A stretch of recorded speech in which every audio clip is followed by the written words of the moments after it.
Tomaž Ules, ki kot eden od 3 oskrbnikov v azilu dela že 12 let, je po nekaj mesecih brez plače in negotove usode prihod novega koncesionarja sprejel z olajšanjem.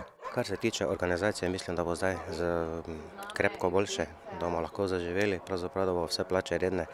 Kar se pa živali tiče, pa je bilo že prej urejeno, tako da tudi naprej bo tako, vse upam. Zato pa si bo prizadevalo tudi novo vodstvo. Z stabilnim podjetjem, ki stoji za samim delovanjem zavetišča in nudi vse podporne službe, mislim, da bo samo delo potekalo lažje. Bivši koncesionar, ki je za sabo pustil za okoli 50 000 evrov dolgov do zaposlenih, bank in drugih upnikov, kar si želi čim prej poravnati, pa ostaja v zavetišču.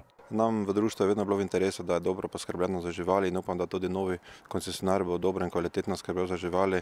In tu vidim tudi funkcijo društva, da dejansko malo bdi nad tem, kar se dogaja in da skrbi za to, da se ta dela kvalitetno opravljajo. Senco na prevzem koncesije pa meče pritožba Mačje hiše, ki je zoper mestno občino Maribor kot neizbran ponudnik sprožila upravni spor. Tukaj ne želimo nič prejudicirati, čakamo pač, da sodni mlini oziroma pač ti postopki stečejo tako kot treba in če bo se pač drugače odločil, se bomo pač v tem smislu potem tudi umaknili. V primeru, da se bo upravni spor končal v korist mestne občine Maribor, pa bo pogodba za upravljanje zavetišča s snago sklenjena za 10-letno obdobje.